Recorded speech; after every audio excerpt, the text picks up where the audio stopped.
Shabbat Shalom voir les amis, Shabbat de Parasha, Shabbat Parasha Kitetse, Kitetse la Milchama Levecha. Et aujourd'hui, en l'honneur du Ben Ishraï, nous allons faire ce shiur Be'ezrat Hashem puisque c'est Saïloula aujourd'hui au Ben Ishraï à Kadosh. Il faut savoir que la Parasha de la semaine est une Parasha remplie de mitzvot. Mais avant ça, je voudrais dédier ces quelques paroles de Torah à la mémoire de Shmuel Ben Machlouf, dont c'est l'Askar aujourd'hui, Kakadosh Baruch Hu, l'enveloppe dans le faisceau du Gan Eden Mekedem. Ou les Avdil, je voudrais dédier ce cours, ces quelques paroles, à la guérison complète et rapide de ma maman, Rivka Bat Rachmona, Kakadosh Baruch Hu lui donne une grande guérison, très vite, et à tous les malades d'Israël, Be'ezrat Hashem. Il faut savoir que, dans la paracha, nous commençons par un Inyan de la guerre. Nous allons parler de la guerre dans cette paracha. Nous allons commencer par la guerre, nous allons finir par la guerre. Une paracha qui s'occupe donc de la guerre d'Israël. Et il faut savoir que la guerre d'Israël n'est pas une guerre comme on pourrait penser, quelqu'un décide d'annexer un pays parce qu'il a décidé de le faire, ou bien parce qu'il a des biens. Non, pas du tout. C'est des guerres de mitzvot, c'est des guerres qui sont instaurées par Akadosh Baruch Hu, des guerres qui sont nécessaires à l'installation du peuple d'Israël sur sa terre, ou bien sûr des guerres de défense, ou bien des guerres pour X raisons, comme par exemple la guerre qu'il faut faire contre Amalek que nous verrons à la fin de la paracha de cette semaine. Il faut savoir que la paracha comporte 74 mitzvot. Et elle commence par Kitete la milchama yovecha, untano Hashem elokecha be'atra. Lorsque tu sortiras en guerre contre ton ennemi, Dieu te le mettra dans ta main. Nos sages de nous dire, il faut savoir que on est dans le mois d'Elul, le mois de la tchouva, et que lorsque tu vas sortir en guerre contre ton ennemi, c'est que tu vas sortir en guerre contre ton Yetzer Hara. La semaine dernière, on a vu dans la paracha de Shoftim qu'il fallait mettre des gardiens et des policiers à ses sens. Les yeux, les oreilles, la bouche, le nez et les mains. Et en fait, une fois que tu as réussi à garder tes sens, maintenant tu vas devoir sortir en guerre contre ton Yetzer Hara pour le vaincre. Et si tu vas tout faire pour le vaincre, Dieu il le mettra dans ta main. Parce que, en fait, la paracha nous explique que si tu veux sortir en guerre contre le Yetzer Hara, si Dieu n'est pas avec toi, tu ne pourras pas sortir en guerre contre lui et tu ne pourras surtout pas le vaincre. Et dans cette même idée, le Rav Miller nous explique que lorsque les Bnei Israël devaient sortir en guerre, chaque soldat devait prendre avec lui une sorte de petite pelle, comme ça, une mini-pelle, avec ses ustensiles de guerre. Donc avec son armure, avec son épée, avec son bouclier, il devait prendre une petite pelle. Quel intérêt? Et de là, nos sages nous expliquent, et c'est une mitzvah, il était obligé de sortir avec ça. De là, nos sages nous expliquent qu'en fait, que lorsque les Bnei Israël allaient en guerre,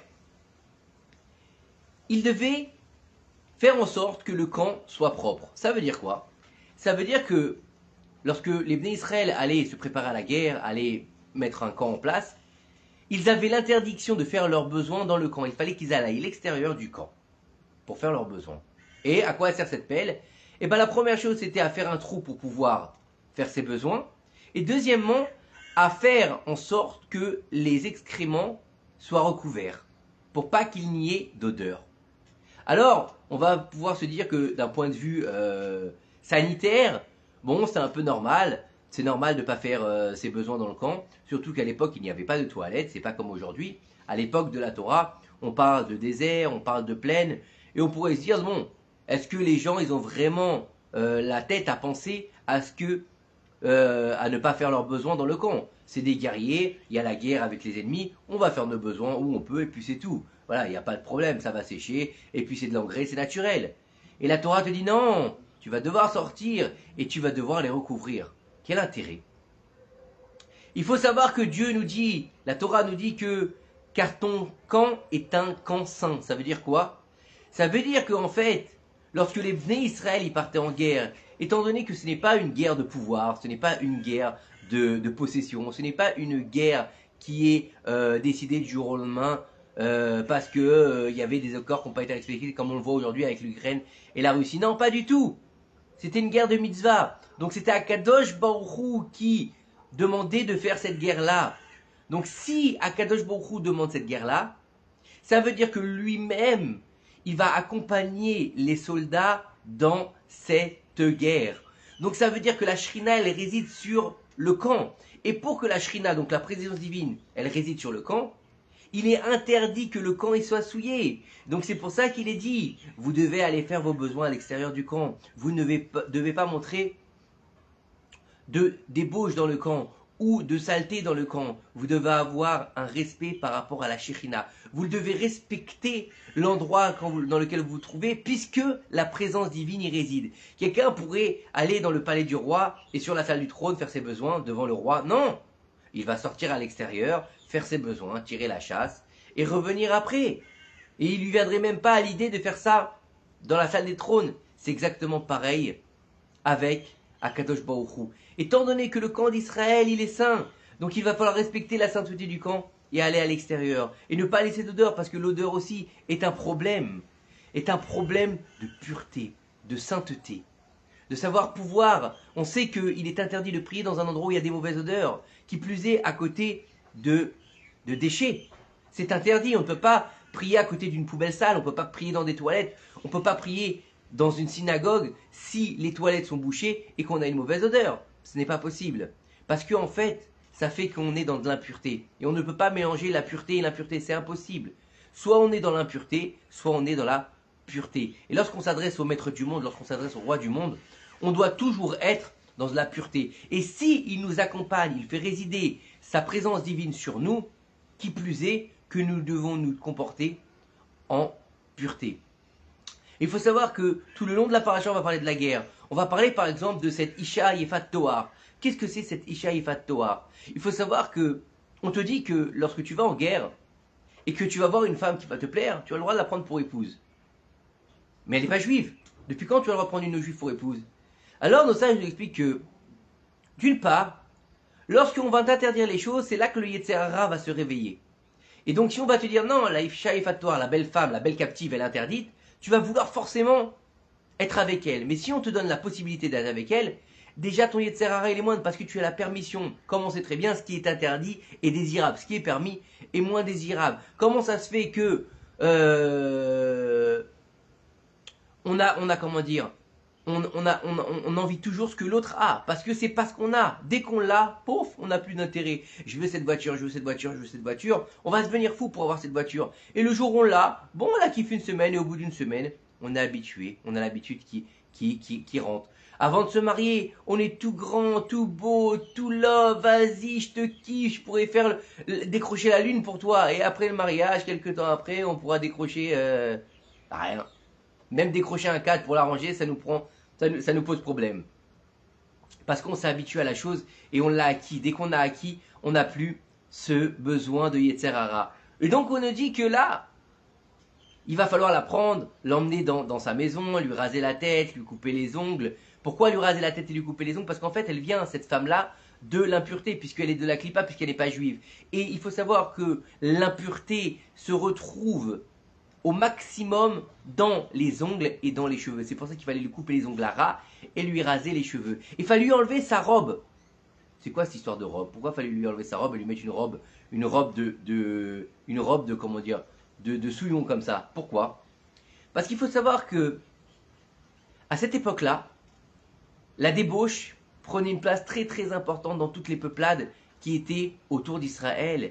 En Égypte, c'était le royaume de la débauche. C'est-à-dire que c'était un endroit tellement débauché que le jour où il y a eu la dernière des plaies, la 10e plaie, donc la mort des premiers-nés, il y a eu un nombre incalculable de personnes qui sont mortes parce qu'en fait, qu'est-ce qui se passait? La femme pouvait avoir 3-4 enfants, donc qui étaient apparemment des frères qui se suivaient, l'aîné, le second, le troisième, mais en fin de compte, ils étaient tous des aînés de pères différents en fait. Le premier était d'un père, le deuxième était d'un autre père, le troisième était d'un autre père. Donc les trois sont morts. Pourquoi? Parce que chacun, il était l'aîné d'un père différent. Et il faut savoir que la débauche dans le peuple, on l'a vu avec l'histoire de Bilham et de Balak, envoie tes filles, il a envoyé sa propre fille, Balak, pour faire tomber Moshe Rabbeinu. Et donc, qu'est-ce qu'il faisait quand il y avait une guerre? Et comme il savait, les non-juifs, que Dieu il déteste la débauche, qu'est-ce qu'il faisait? Il disait aux femmes, qu'elles soient mariées ou non mariées, apprêtez-vous, faites-vous belle, mettez votre robe d'apparat, mettez du maquillage et allez charmer les Bnei Israël. Lorsque vous allez les charmer, ils vont tomber avec vous dans la faute de la débauche. Lorsque vous vont tomber dans la faute de la débauche, ils vont perdre leur force déjà physiquement, mais aussi spirituellement, parce que Dieu se retire d'eux lorsqu'il y a de l'impureté, comme l'histoire qu'on a dit au début avec le fait d'aller faire ses besoins. Et donc nous allons gagner la guerre. Et c'est pour ça qu'on parle d'une Ishat Yefat Toar. C'est-à-dire qu'elle allait se faire belle pour pouvoir faire tomber. Elle faisait partie d'une arme de nos ennemis, en fait, cette Ishat Yefat Toar. Et donc, en fait, c'est pour ça qu'il fallait la rendre laide. Et aussi, pourquoi? Pour voir si tu l'avais voulu à cause de ton Yetzer Hara ou pour des bonnes intentions. Tu avais vu en elle un potentiel du femme qui peut te faire grandir dans ta Torah, ou simplement un bout de chair dont tu voulais te soulager et te dire, eh ben voilà, celle-là, elle est belle, elle est bien foutue, je veux aller avec elle, et puis c'est tout. Là, si tu faisais ça, on te dit juste après, et lorsqu'un homme, il aura un fils qui est un ben sera moré, c'est quoi? Un fils rebelle, il n'écoute pas la voix de sa mère et la voix de son père. Quel rapport? On te dit que si tu vas aller avec une Isha Yefat Toar, donc tu vas aller avec la non-juive, que tu vas convertir, parce que tu l'as voulu, parce qu'elle était derrière, dans le camp, pour te faire tomber, et que tu n'as pas eu des bonnes intentions avec cette femme-là, tu auras un enfant rebelle. Même s'il n'a jamais existé cet enfant rebelle. Et on l'a vu avec qui? On l'a vu avec David Améler. Il a eu un fils qui s'appelait Abshalom. Abshalom, c'était qui? C'était celui qui a décidé de mettre à mort son père pour prendre la royauté. C'est celui qui a voulu violer les femmes de son père. C'est celui qui a tué des gens pour devenir roi à la place de son père, qui a poursuivi son père pour le tuer. Parce que sa mère était justement une Isha Yefat Toar. Et on te dit que bien qu'il n'a pas existé dans toutes ce que nous dit la Torah, eh ben, il peut s'avérer que lorsqu'un homme suit ses pulsions, suit juste son Yetzer Hara pour s'unir avec une femme, tout ça parce qu'elle est belle, parce qu'elle est bien faite, ou parce qu'elle a de l'oseille, ou parce que son père c'est un grand blindé, d'accord, ou parce qu'elle a la belle piscine et la Mercedes, et bien forcément, ça portera préjudice à sa descendance. Lorsque tu vas te marier pour seulement quelque chose de matériel, quelque chose d'éphémère, puisque tu ne sais pas qu'est-ce qui va se passer après. Peut-être que cette jolie femme, elle va devenir après, et aussi le mari, pareil, elle va devenir après grosse, qu'est-ce que t'en sais? Peut-être laide, elle va vieillir aussi, comme toute personne. Au bout d'un moment, elle va plus être aussi fraîche, aussi belle. Et pourquoi on dit la femme et pas l'homme? Parce que la femme, en fait, c'est la matrice, c'est ce qui tient la descendance. C'est pas l'homme qui tient la descendance, c'est la femme qui va concevoir en elle ce bébé, qui va donner, en fait, la suite, bien qu'elle n'ait pas de mitzvah, d'avoir des enfants. Et il faut savoir que toute cette idée de Isha Yefat Toar, de Ben Soro Moré, et aussi de l'homme qui ne doit pas dénigrer son premier fils. Et toutes les lois qu'on va apprendre dans cette paracha sont des lois qui sont en rapport avec la pureté, pour qu'Akadosh Baruch Hu, il puisse résider dans ton camp. Et dans ton camp, ça veut dire quoi? Ça veut dire que, où se trouve la présence divine, il faut que tu te tiennes avec distinction, il faut que tu sois distingué, il faut que tu te tiennes bien, il faut que tu n'oublies pas qu'il y a Akadosh Baruch Hu, même dans ta chambre, quand tu te déshabilles, ne fais pas te déshabiller comme si tu étais dans un pole dance. Non, non, non. Akadosh Baruch Hu, il est là avec toi. Quand tu vas aux toilettes, ne fais pas n'importe quoi. Tiens-toi correctement. Et qui plus est, étant donné que Dieu repose sur un camp de soldats, on ne parle pas d'un camp de soldats qui est en train de boire et de fumer du shit et avec des femmes. On ne parle pas de ça du tout. On parle d'un camp où on va comprendre que c'est un camp où la Shekhinah elle repose. Et lorsque la Shekhinah elle repose dans le camp, il ne faut pas la faire partir. Et ça équivaut aussi bien pour le camp des soldats d'Israël, mais aussi bien pour la synagogue. La synagogue, c'est un Mikdash Me'at, c'est un endroit où repose la Shekhinah, puisque depuis la destruction du temple, Dieu il a dit, je vais faire reposer ma Shekhinah dans vos temples, vos petits temples, vos mini-temples, à vous. Et nous, on vient à la synagogue, on parle comme s'il n'y avait personne. On délire, on boit du whisky, on boit de l'anisette dans la synagogue avant la Kriyat Torah, on parle de business dans la synagogue, etc., etc. Mais Dieu, il est là. Dieu, il est là, il vient, le roi, il est là, et toi, tu délires.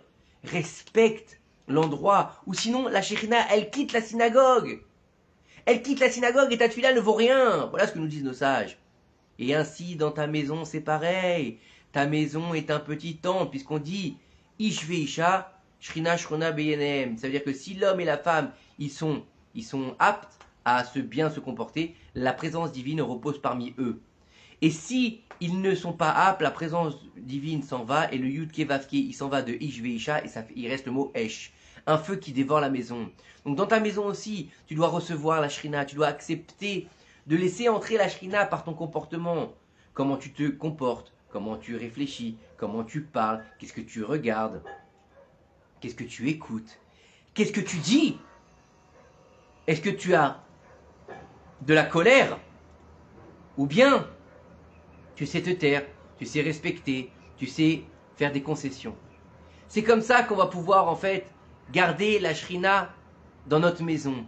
Donc, où se trouve la présence divine, à toi de te tenir avec sainteté, avec pureté, avec délicatesse, avec finesse, avec derech eretz, avec savoir-vivre donc. Faut que tu saches que, bien que la Torah, elle est très importante, qu'il faut apprendre la Torah, qu'il faut faire les mitzvot, qu'il faut étudier jour après jour, on va te dire après 120 ans, Kavata etim la Torah, est-ce que tu as laissé un temps pour étudier la Torah? Nachon. Mais que si tout ça, il est sans aucun savoir-vivre, ta Torah, elle ne vaut pas plus nos sages nous disent qu'elle ne vaut pas plus qu'un anneau en or dans le groin d'un cochon. Ça vaut rien. Ça vaut rien. Et alors qu'il a un anneau en or, c'est juste un cochon. Ouais, c'est pareil pour toi. T'es genre un érudit, mais t'es un cochon en fait. Et on sait très bien que le cochon, il n'est pas cachère. Et le cochon, il est, comment dire, il est le symbole des sables. Celui que Dieu il dit de lui, et lui, je le hais. Donc on n'en vienne pas à être haï par Akadosh Baruch Hu, parce qu'on l'a mis dehors nous-mêmes. Qu'on sache que dans notre petit camp de soldats, car nous sommes des soldats d'Akadosh Baruch Hu, tous à notre niveau, on a notre petite pelle pour aller creuser, pour là-bas enfuir les excréments, d'accord, faire nos excréments, donc sortir notre impureté et les recouvrir pour pouvoir être saints dans notre camp pour que la Shrina, elle réside. Que ces quelques paroles de Torah, elles aident à la venue du Meshiach et bien sûr à la guérison complète et rapide de ma maman Rivka Bat Chachmona. Shabbat Shalom ou Mevorach.